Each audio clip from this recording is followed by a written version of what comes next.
Well, the first item, Eric, is probably one of the most important messages we can get across to the control attendance community. It's the RealComm, IBComm, real change right now. Welcome to the future. This is a June 9th through the 10th event to be held at the Marriott River Center in San Antonio, Texas. Pre-com begins June 8th. And I'll tell you what, this is probably the premier event of the industry where real estate meets intelligent buildings and all the people that affects. And of course, that affects us largely because we're in the HVAC equipment business. Our systems integrators, our distributors, everybody in the control trends community needs to be here. And we have a special offer that you can tell a little bit later on if we get people motivated and they sign up. But the conference highlights are you probably have the biggest, most influential people in all aspects of the business, whether it's real estate, the commercial worlds, the manufacturing worlds, the vendors worlds. It's 3 days of world-class education and networking, over 1,400 professionals in one location. So, I mean, you talk about exponential networking, leading-edge educational program featuring over 75 sessions and 150 speakers. The emerging technologies, you know as well as I know that this thing caught our attention and we've never let go. If you want to know what's happening in the world of our business, what's going to be the technologies that affect moving air and water through buildings, maximizing your efficiencies, whether it's energy or operational efficiencies, this is the place to go to. And I could go on forever and ever. They have, I could too, Kenny, and I just got to put it in perspective too, because you did a great job with that. But our first one was 2 years ago, man. And you and I've been, we're a little bit older, in case you didn't guess, but we've been in the industry for over 30 years. Let's put it that way. Dude, I have never been to a conference that's more beneficial and the knowledge and all. So, day one, we got to cover for JMO. We're covering it again this year, so we'll be out there.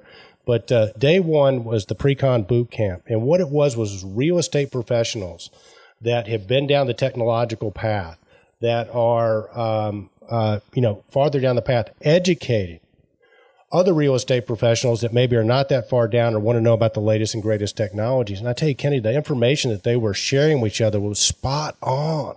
I mean, one of the first things they said is your system has to be open. And what blew me away was these guys understood that open just didn't mean the protocol like BACnet or whatever. That was a piece of it, but open meant you had multiple choices for people to work on it. And I remember a particular vendor stand up and said, well, we're open. And these guys shouted and bowed and said, you're not open. I mean, if you can't have multiple people work on our system or multiple places to buy, you're not open. So it's just that level of intelligence. And the people that are there from the real estate side are there because they are interested in improving their building. So let's put this in perspective. Where else can you go?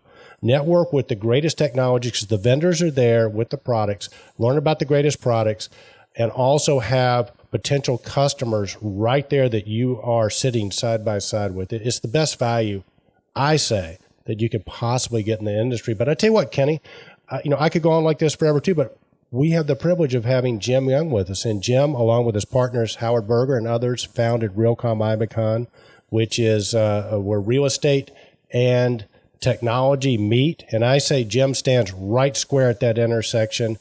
We dub him the prophet because, we met him a couple of years ago in San Diego. He began to tell us things that were going to happen, and they've been happening. As a matter of fact, you can go on his website. He's got an article from 2002, which he predicted the smart building evolution way before anybody, had any idea what was going on with that. So with that, Kenny, it gives me great pleasure to introduce our first guest, Mr. Jim Young from RealComm. Jim, welcome to the show. Welcome, Jim. Hey, great to be here, virtually. Man, it is so great to have you on. Ken Smyers and I refer to you as the prophet in our industry. I tell you what, if we go back to a couple of years ago, we had coffee in San Diego, which was really a highlight for Ken and myself. And you made some predictions back there, and they seem to be coming true. I'm going to go ahead and start off with, something you sort of predicted was the backward sort of integration thing. And there's a big thing in the industry that happened a couple of weeks ago.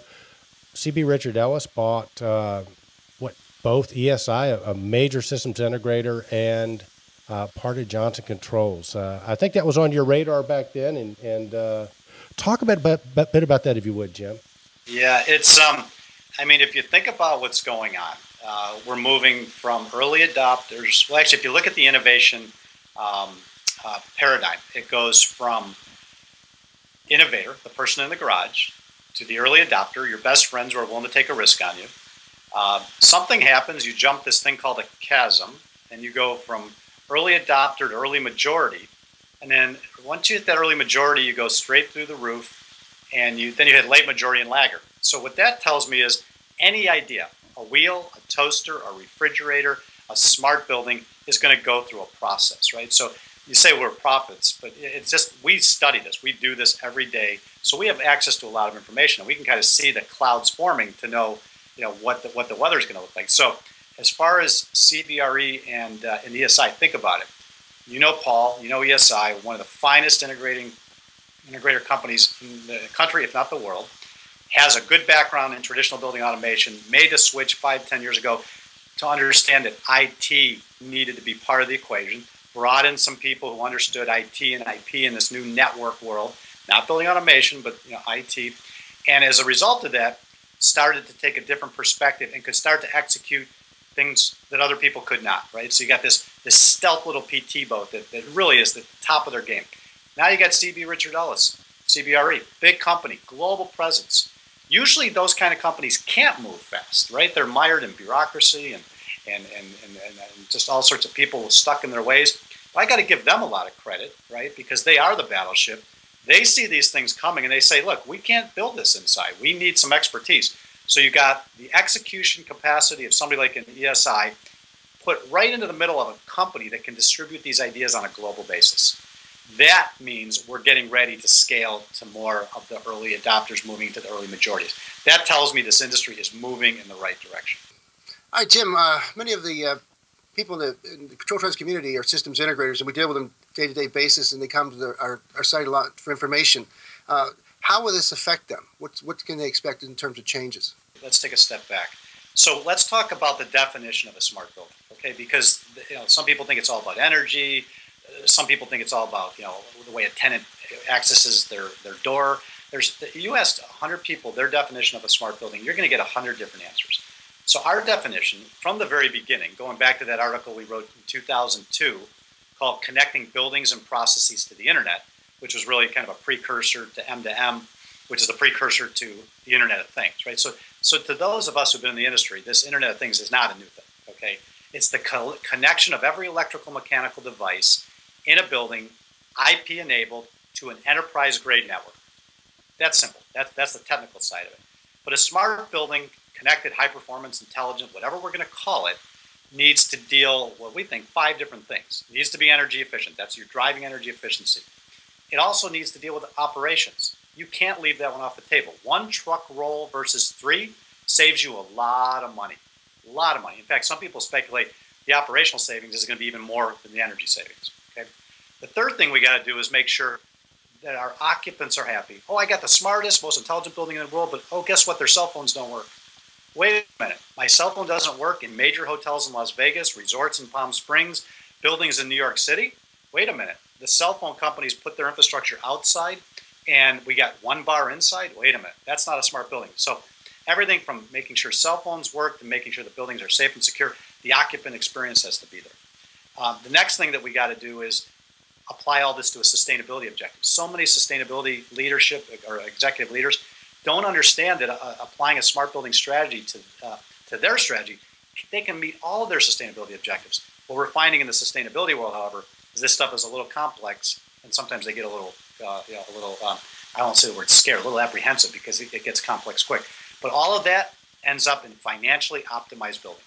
You're saving all these things, you're squeezing the inefficiencies out, you're spending less money, and in some cases, like the malls are doing, they're actually generating money from their smart building. That's the grand slam. So that's the smart building. Now, going back to your question about CBRE and what they're going to do in the marketplace and the integrators, there is going to be, I think, so much opportunity out there that whether it's CBRE and the other major service providers, they are going to need help. They're not going to have skills in every market. And I think the answer is this. And I go back to a paradigm that I actually went through when we went from mini computers to distributed PCs. I believe there's 3 states of our industry. A past state, that's the traditional analog, very proprietary one-off system company approach. Then we got the current state, which is open and interoperable, reaching into the old systems, trying to get data and control that we never had before. And then there's the future state, which I said earlier is going to be IP enabled, at the edge, to the cloud, done. Okay. So we got 3 states of people trying to figure this out. As the integrators back then with the mini computers, they went from mini computers to a PC. Oh, wait a minute. I need to get my application to my PC, but I still need to access that mini computer. So I put a NIC card in there. I did 3270 emulation. That was current state reaching back into past state. Then what happened? Somebody said, let's develop an operating system like Novell, and let's connect file servers, and all of a sudden we didn't need many computers.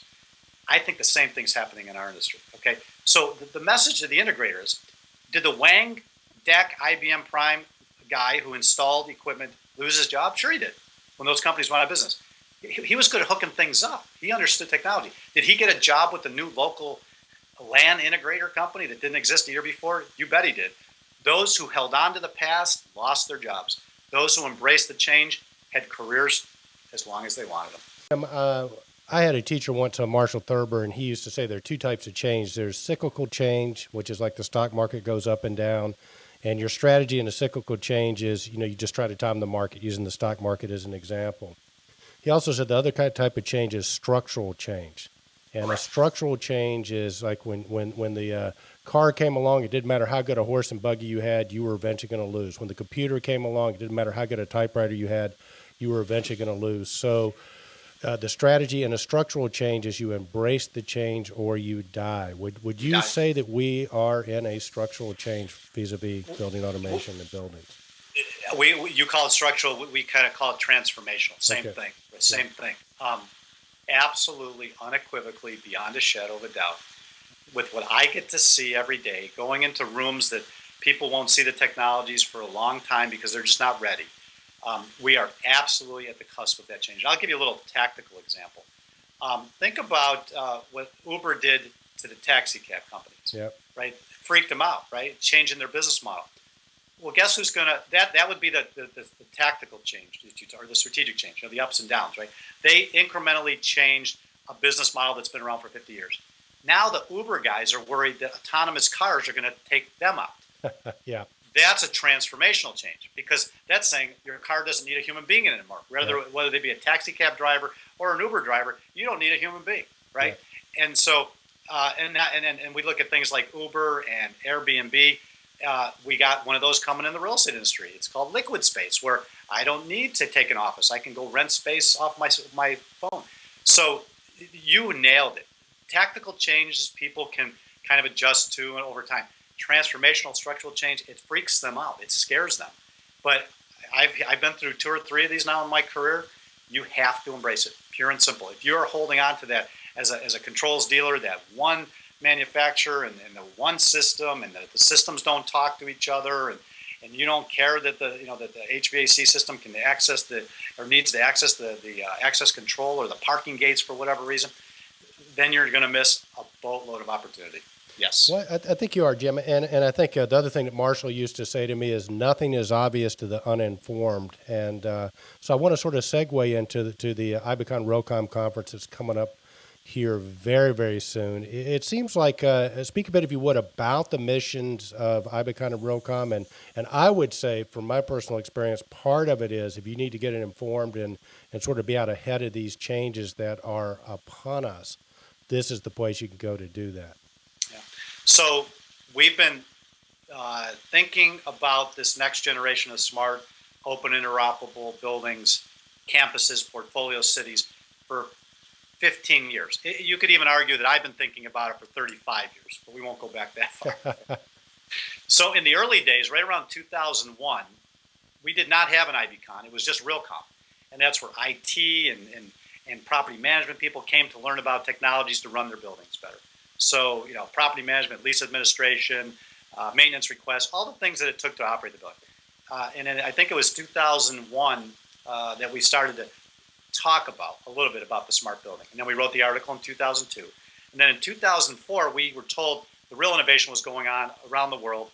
We jumped on airplanes and went to Tokyo, Seoul, Hong Kong, Shanghai, Beijing, Kuala Lumpur, Singapore. Then we jumped to the Middle East, Dubai, Abu Dhabi, talked to people in Bahrain, Qatar, Saudi Arabia, went to Europe, then over to Australia. Literally, for 2 years, 3 years, scanned the world. Actually had some events over in Dubai, looking for innovation on this new paradigm. So probably from about 2.4 to 2.10, 11, the real or the smart building conversation was inside Realcomm. It was just a track.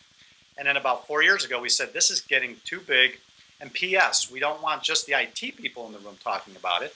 We want facilities executives. We want energy executives. We want sustainability people. We want corporate people. That we want hospitals. We want stadiums. The smart building conversation goes beyond just malls and office buildings. So that's when we started IBCon, right? And it proved to be perfect timing. So last 3 years, picking up momentum. We had a few case studies 7 years ago. We had a half a dozen 5 years ago. 3 years ago, we started the Best Practice Showcase. We had 25 of the best buildings in the world. Last year was 35, 37. This year we got 50, and we just have to stop because you can't get beyond 50. We don't have the room. So if you look at that adoption curve, 2 went to 4 to 8 to 16, and now the cat is out of the bag. The Smart Connected High-Performance Building is not turning around. The case studies went from 25 to 50. I think collectively between pre-conference and in the conference, we got 50, 60 sessions, 100 plus, 120 speakers. And then what's happened really interesting on the pre-con day, which you've been involved with now for a couple of years, the cybersecurity forum, out of control. We've got we've got FBI coming, Homeland Security, high-level people from these two organizations coming, maybe even the NSA. We got a general coming from Israel. We've got the top REITs on panels. We've got the top manufacturers. And it's going to be a 3-hour session. The idea there is, how do we come together to work together to stay ahead of this? Nobody wants their real estate project in a headline. They don't want to be the ones that were hacked, right? So we're saying this is new. Everybody's trying to figure it out. Let's get in a room, all aspects, supply, demand, and try to figure this out. And it's turning out to be a great event. Then we got the Integrator Roundtable, which you were involved with last year. This is our second year. That's your audience. If you're in this business and you want to figure out what a unified communications infrastructure looks like, and what choosing one of the 100 application software platforms, what it is, how do you, we're going to have end users, big end users sitting on a panel giving advice to them, saying, here's what I want you to say when you call me. Here's what my needs are. I got 100 buildings around the country. Can you help me? And that's going to be the session for an integrator who's been in business 15, 20, 25 years, is going to be able to say, I want to come and learn about this new stuff. Back to our conversation at Starbucks in San Diego a while back, you predicted that there would be a lot of changes. 2014 would be a game-changing year, and voila, we had Intel, we had Dell, we had Microsoft, we had a whole lot of new players that really did change the landscape in 2014. What are your predictions for 2015? Right. So we do have a good vantage point because we talk about we talk to a lot of people, all year long, and we kind of know where they're going. I'd say 2015 is going to be a year of a little bit of I don't want to say confusion, but a lot of new entrants. In the last 2 weeks, I've spoken to 5 companies that you and I have never heard of before. Wow. That when you go to their website, it says building operating system, building management system. I mean, and some are legitimately complex, comprehensive systems, and some are dashboards grabbing a few pieces of data, right? So the problem is when you go to their website and you look at their thing, it looks like they're the real deal, and it takes time, energy, effort, and the right questions. So we're going to have to get through that. Predictions for 2015: merger and acquisition activity, like you saw CBRE purchase ESI, and in the works of purchasing JCI Workplace, Johnson Controls. That is just the beginning. I think the consolidation that's going to happen at all levels. It's going to happen at the integrator level. It's going to happen at the manufacturer level. It's going to happen at the consultant level. On the Realcomm side, we've just seen some consulting companies be acquired by larger companies. Because what that means is that the bigger companies, they just plunk along, work in the industry as they see fit. And it's all these smaller companies, they're doing the innovation. And then all of a sudden, the big company sees that and they say, we have 2 choices. We can change our culture, or we can ingest our culture with a new culture. And that's what I think you're going to see. And so the big message for 2015, I think, is merger and acquisition activity. And then on the owner side, security is the biggest issue. And then the other interesting thing is figuring out themselves as a real estate company, how capable am I of innovation? And when they see Microsoft dragging 500 million points out of their campus, they now know that it's possible. So they got to go back to their own organizations and say, do I have what it takes to transform my organization? So the real biggest underlying issue is it's no longer about the technology. We have it. We got people who build it, we can install it. The big issue now is whether the end user, the real estate community, is ready to adopt and how fast. You guys have made a very, very gracious offer to the Control Trends community. If you guys sign up here in the next 2 to 3 weeks, we'll have a link at the bottom of the page. You'll get $100 off on the conference. So, Jim, on behalf of the Control Trends community, thank you for that very, very generous offer. It's worth whatever you have to pay for it, and to get a little bogey like that sure does help. So thank you for that. And Jim, thanks so much for taking the time to be on the show. We Ken and I are big fans of you and Howard and what you guys do. And I tell you what, to our community out there, if there's any way possible you want to be at this show, and if you can't make this one, make the next one. But this is the place you're going to go to get plugged in to find out what's going on. So I'll throw this final thought out there. I'll guarantee that you're going to come out with 2-3 things that you had no idea about that are going to positively enhance your business as an integrator. And if it doesn't, I'll give you your money back. Yeah. Oh, wow. You can't mess with that. And for our end users out there that our property management people, you probably got somebody going to the show, but if you happen to hear about this and you check with your top level people, make sure they're participating, because I think one of the biggest challenges, the customers that we have, Jim, and we're sort of selling at a granular level to the integrators that are working with the users, is a lot of time their upper management doesn't appreciate the value that's there. So if you fall into that category, make sure to get your leadership team, some of your leadership team out to San Antonio, Texas. It's going to be the place to be. That's our industry's biggest challenge. Yeah. Is getting the people who have got the hands on the checkbooks to understand not the tactical benefits, but the strategic benefits that this all represents. Yeah, absolutely. Jim Young, thank you so much for taking a few minutes to speak with us. Eric, thank you so much for all you do. You guys are awesome, and just keep up the great work. Thanks, Jim. I appreciate it.